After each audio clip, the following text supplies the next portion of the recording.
geography is the visible condensation of time. It is literally all that we have of time. It's somehow, when you have so much of it that you have to pile it up, you get geography. And time is very much what the psychedelic experience is about. It's about the time of your life, the time of the species, but also the time of the stones.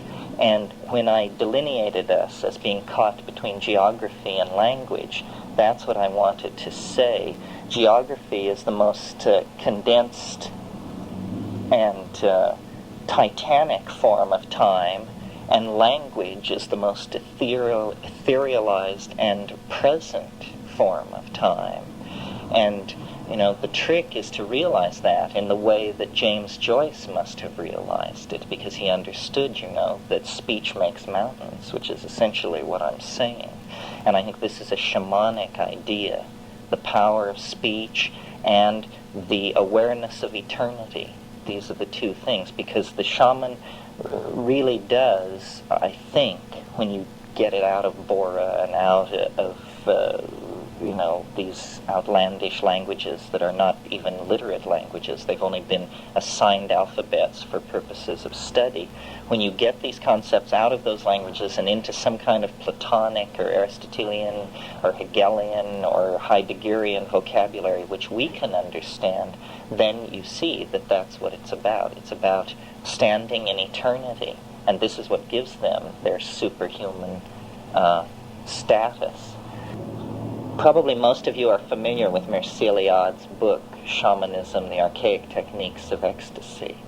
Well, this is the book to read, not because everything it says is true, and in fact I'll delineate my differences with it, but because it represents a compendious phenomenological approach where, without judging, the world is surveyed in an ordered fashion, and the case is actually put in perspective so that we can for the first time see that these diverse magical religious practices and practitioners that exist all over the world at a certain cultural level and have a certain congruence of belief are actually part of a worldwide proto-historical religious system that is in fact probably the foundation of all religions, because once you understand the shamanic complex, it's very easy then to see how later religions like Hinduism, Jainism, all of them arise on a foundation of shamanic motifs, so that and Eliade investigates and delineates the shamanic motifs, and some of them are superhuman ability to handle fire, shamanic flight, ability to cure, which you mentioned, which is the primary social function of the shaman, which really, I think, puts in perspective the fad of shamanism, which has enveloped our culture recently, because our stress largely, though not entirely, is on what the shaman experiences for himself. But in these societies where shamanism is indigenous, it is for the curing. It's almost as though the vision is the private payoff for being able to cure, and this is the function that the shaman is fulfilling.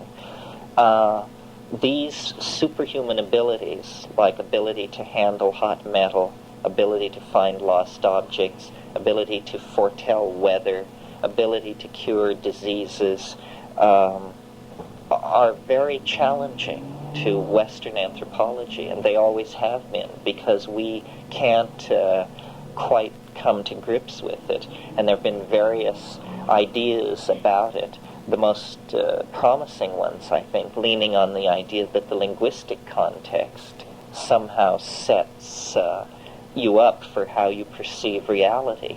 But in what exactly this linguistic context consists, we haven't really been able to discover.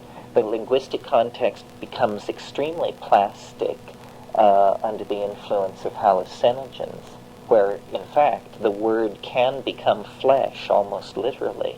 And we have to remember when talking about what you can do with hallucinogens that our approach is, when we take them, I think, most of us, largely scientific, which is take the drug, do as little as possible. This is known as not interfering with the experiment, and see what happens. And this is a very useful technique. It's the one that I favor most of the time because I like my life pretty much the way it is and don't seek titanic transformations.